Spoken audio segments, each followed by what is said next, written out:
Local photographer Chris Borshowa has a unique way of observing the world around him and using those inspirations to create unique artwork.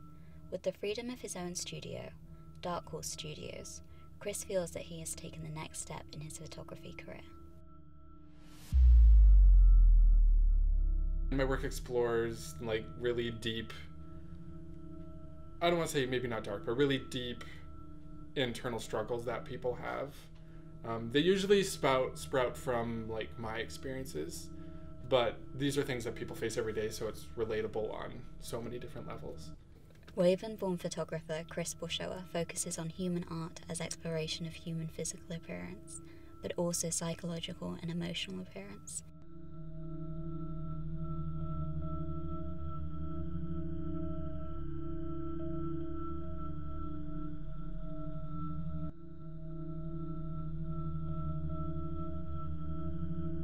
My goal is to bring awareness to a very real issue, something that'll plague us forever unless we step up.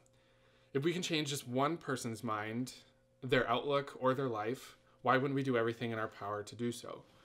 Regardless of who you are, we all bleed, we all breathe, and we all cry. We are all human, and we are alive, so let's keep it that way. Chris Borshowa dedicates a huge part of his attention to emotional and psychological states of the figures in his acts. Things that inspire me are, first and foremost, people and interactions I have with people.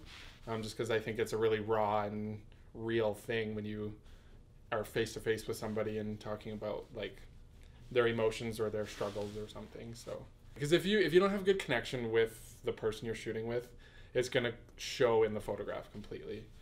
Chris embraced his inner struggles of emotions, embracing the opportunity to explore and utilize new photography to truly express his inner vision to the world.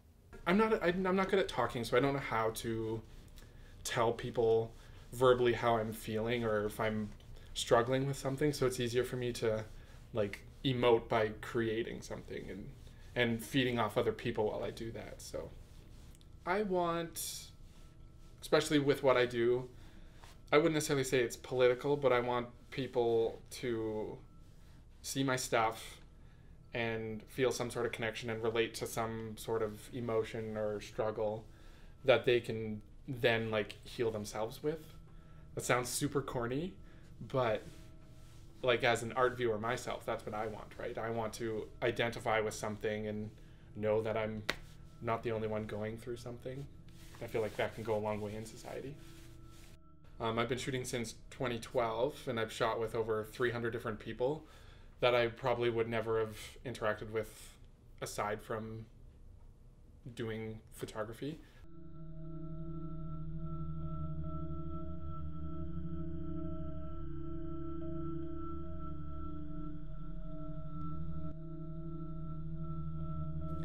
But as society in general, when we're faced with situations like that, we typically tend to pull back and separate ourselves from that person. And I really wanted to, this whole series, to like break that stigma, to be like, no, it's okay. Like, I want you to talk about these things. I want you to not feel alienated that you had these thoughts. So that's really my mandate. That's what I wanted to express. German philosopher Immanuel Kant refers to the human figure as the ideal of beauty. The human figure is one of the most enduring themes in the visual arts. Therefore, some of Borshowa's work presents the human figure as sexual attraction, physical ability, and mentality.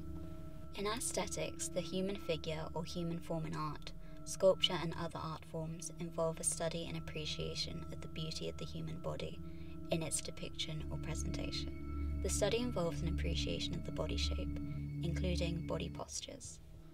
And it's so versatile, which is what I think makes it the best form of art, because it can do so many different things and form so many different shapes, and there's a lot of story behind the human body. So there's something really raw about just a naked person. Like they have no walls built up. It's just really raw, natural emotion. And I feel like that translates really well when people are wearing less clothing. So, because you want each piece to work together, especially if it's not a series, like if it's just standalone images, they still have to have some sort of cohesive theme. So it's important to make sure whatever you're producing, whatever you're gathering together makes sense on a wall together. You want to have a story. So I always think of that first when I'm exhibiting stuff or when I'm creating projects, is how each image works together to form one whole story. Yeah, think of it like an umbrella. You have your idea, and then everything underneath that idea needs to work together. Because I feel like people are so different. Like everybody is so different, but we all have stuff we need to work through, and stuff that's affecting us, and stuff that's weighing us down. And that's the ultimate thing that we all have in common, is like we all feel something, whether it's happiness or depression. I just want people to know that they're not alone, that people go through depression and anxiety every single day. And it's okay to talk about that, and it's okay to feel those things, because that's what makes us human. Because I think in the end, that's what will save us all.